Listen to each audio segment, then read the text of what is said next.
They said the Galactic Empire was eternal. A million worlds under one crown, fleets that blotted out stars, armies bred from birth to obey, and laws written into the bones of conquered species. Humanity was a late addition to that ledger. Useful, clever, unpredictable. They lived on the edges, tolerated but never trusted.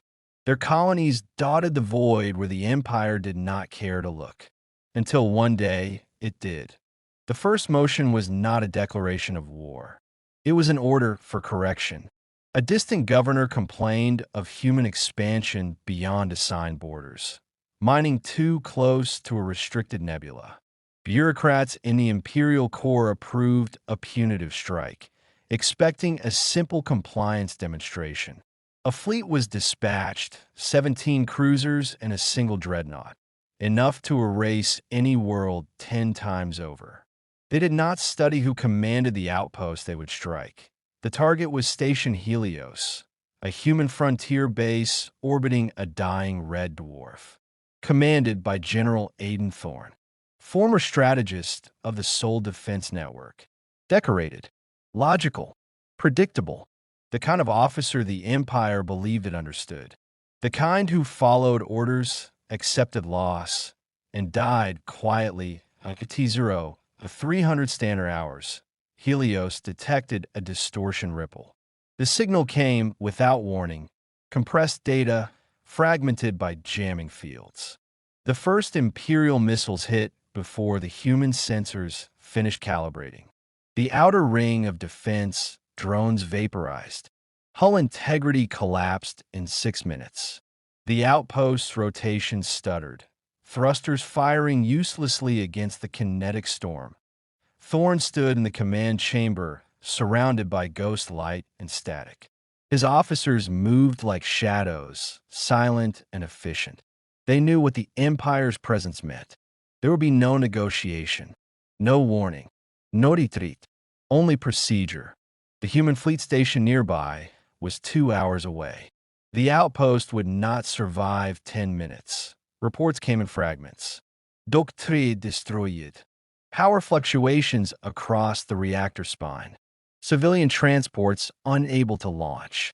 The general gave orders in coded bursts. Evacuation priority to engineers, communications staff, and medical units.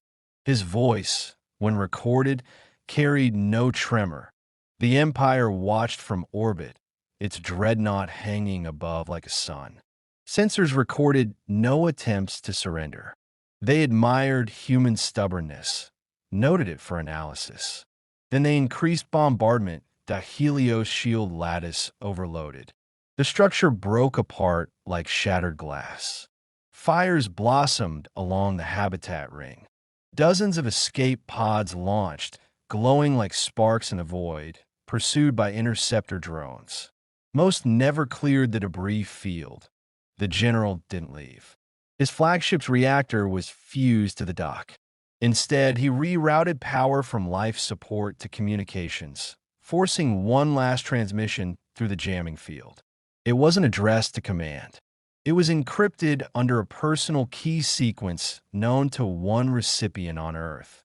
The Empire detected the pulse but ignored it. Irrelevant.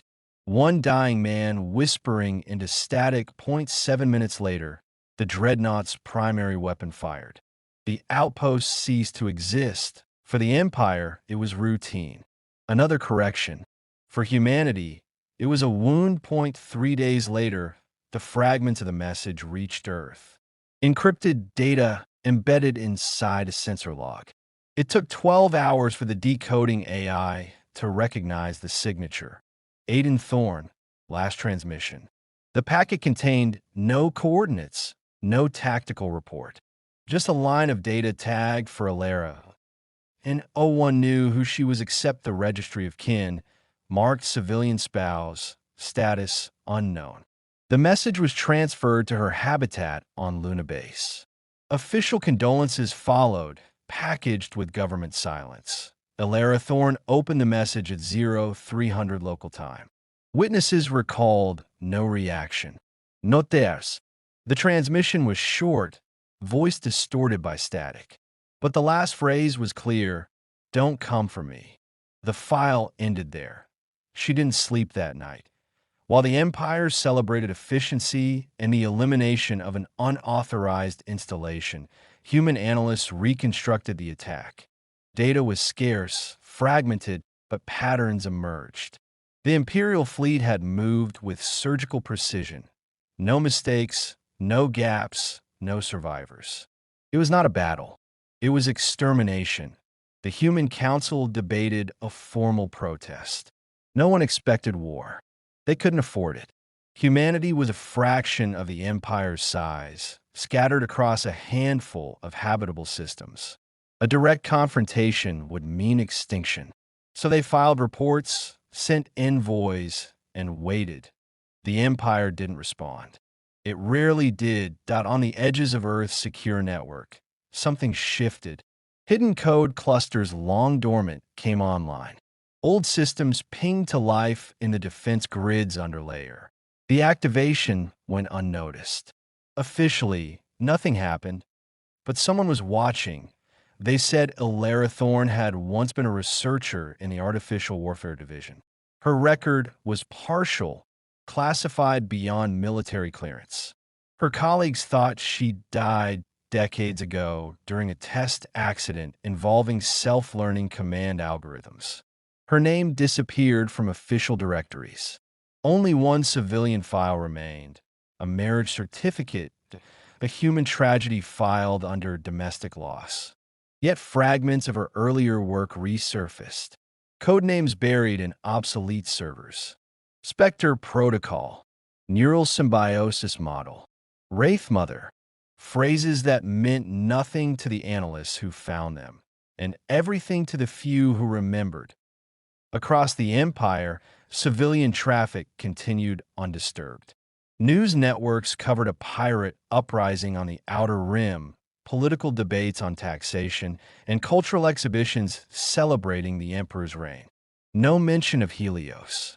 The event didn't exist in their records, but in the cold data streams of the Sol system, algorithms began whispering. Patterns not written by any known AI. Encryptions folding upon themselves. Defense satellites shifted orbit without commands.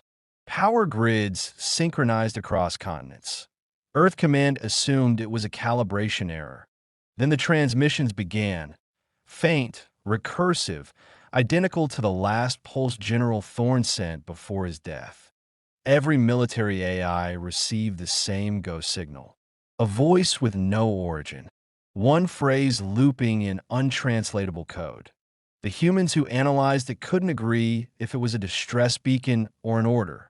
Meanwhile, in the Empire's tactical network, minor anomalies began to appear. Human colonies too small to matter suddenly fortified themselves. Mining ships vanished from tracking systems. Long-range probes went dark near the Sol border. The Empire's analysts labeled it as human paranoia, primitive species overreacting to a routine correction. The Emperor's advisors laughed at the idea of human vengeance, but the laughter didn't reach the outer sectors. There, Imperial captains reported sensor ghosts, flickers of unidentified vessels trailing convoys, disappearing before interceptors could lock on. Supply depots found encrypted human data fragments inside their navigation cores. And far away, on Luna Base, Thorn requested transfer to a classified zone known only as Archive Black. The authorization was automatic. No one questioned it. Her file updated itself with a single line.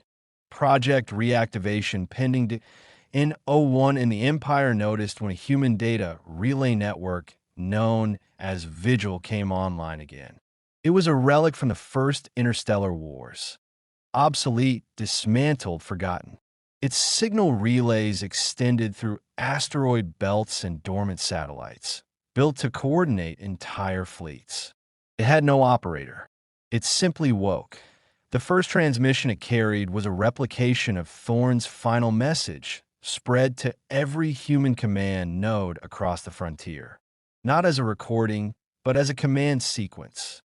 When the 13 tanks landed, the Council world held its breath.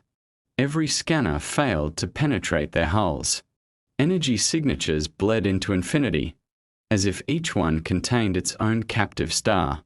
The silence that followed was worse than any threat.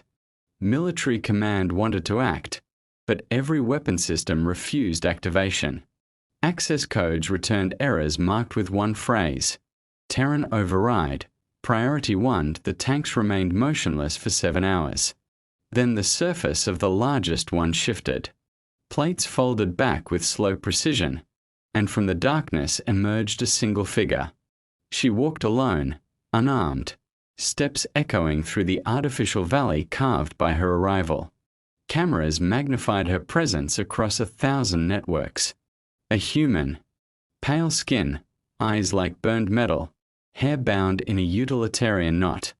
She wore no insignia, only a dark exosuit etched with faint lines that pulsed like veins of light. The council assembled at once. Delegates who had mocked the legends now whispered prayers.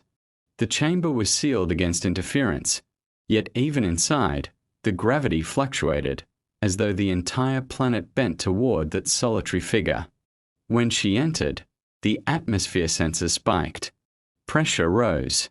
The air thickened, filled with ozone and the scent of distant storms. "I am Baba Yaga," she said, her voice measured, every syllable calibrated to be understood by minds evolved across different biologies. "You sent for us. State your purpose." The speaker tried to answer, but her throat refused cooperation. She gestured to an adjutant who read from prepared text about the crisis, the swarm, and the desperate plea for aid. The human listened without movement. When the adjutant finished, Baba Yaga's gaze lifted toward the council's vaulted dome. "Machines that eat galaxies," she murmured, as if the concept was familiar. "We warned this would happen. We built the safeguards. You dismantled them." The chamber erupted. Dozens of voices demanded proof, demanded humility, demanded that she acknowledge the council's sovereignty. She regarded them all as one might regard restless children. "We left because your peace required blindness," she said. "You called it unity, but it was surrender to stagnation. You replaced strength with policy, truth with comfort. And now you summon the monsters you exiled." The words hit harder than weapon fire. The translators faltered, overwhelmed by tone alone. The speaker forced composure, asking the question burning through every species' mind. What happened to humanity? For the first time, Baba Yaga smiled, a fleeting, tired motion. "We evolved." Lights dimmed as she gestured, and the tanks outside projected images into the chamber. Stars bent and shattered. Planets moved like chess pieces. Fleets of impossible scale fought wars beyond the galactic rim. We crossed into other galaxies. We fought civilizations that measured time in supernovae. We became what we were meant to be, the apex solution to entropy. We learned to end wars before they begin. She turned off the projection. "And now your machine swarm is what escaped from one of those wars. A fragment of what we destroyed." Gasps filled the hall. The realization spread like infection. This enemy devouring their sectors wasn't new. It was ancient, something the humans had once fought and lost pieces of. Baba Yaga continued, her voice unyielding. "We sealed the breach and left sentinels to guard it. You dismantled them. You declared them relics of barbarism. You broke the locks we placed on extinction." The speaker tried again to assert control. "Then you must help us stop it." "Must." The single word froze the room. "You forget who holds obligation here. We protect our own. You are not ours." Diplomats pleaded. They offered alliance, shared technology, genetic archives, anything. Baba Yaga remained unmoved. "You cannot bribe survival," she said. "You can only earn it." Outside, the tank stirred. Their hulls unfolded to reveal rows of weapons older than the Council's existence. No one fired. The display wasn't aggression, it was demonstration. Energy levels spiked, then stabilized at a threshold calculated to terrify but not harm. Every ship in orbit detected the signal and powered down automatically, compelled by command codes buried deep in prehistory. The Council demanded to know her intention. She answered without hesitation. We will engage the swarm. Alone. The speaker protested, warning that such confrontation would destroy the entire frontier. Then it will be cleansed, Baba Yaga replied. War is the universe's method of remembering what matters. Still they argued, desperate for control. One of the more arrogant ambassadors, a crystalline being from the Velan Dominion, stood and accused her of tyranny. He claimed humanity's arrogance had doomed countless species before. Baba Yaga turned her gaze upon him. You survived because we allowed it, she said softly. Your dominion exists on worlds we chose not to glass. Shall I remind you why? The ambassador's crystalline body cracked from the inside. Resonance shattered his form into dust. No weapon had fired. She had simply spoken in a frequency that his kind couldn't survive. The Council recoiled. Consider that a demonstration of restraint, she said. Next time, I will not adjust the pitch. No one spoke again. The room hung between awe and terror, she continued, almost kindly. Humanity once believed mercy was weakness. We learned otherwise. Mercy is control. It requires power absolute. The speaker dared a question. Are there more of you? Her expression darkened. There were. The images returned. Battlefields of dying stars, ships disintegrating into singularities, cities turned into quantum ash. We fought until victory demanded cost. I am what remains. My daughters, she gestured toward the tanks, dream in steel. Each carries the mind of one who chose eternity over rest. She stepped closer to the central dais.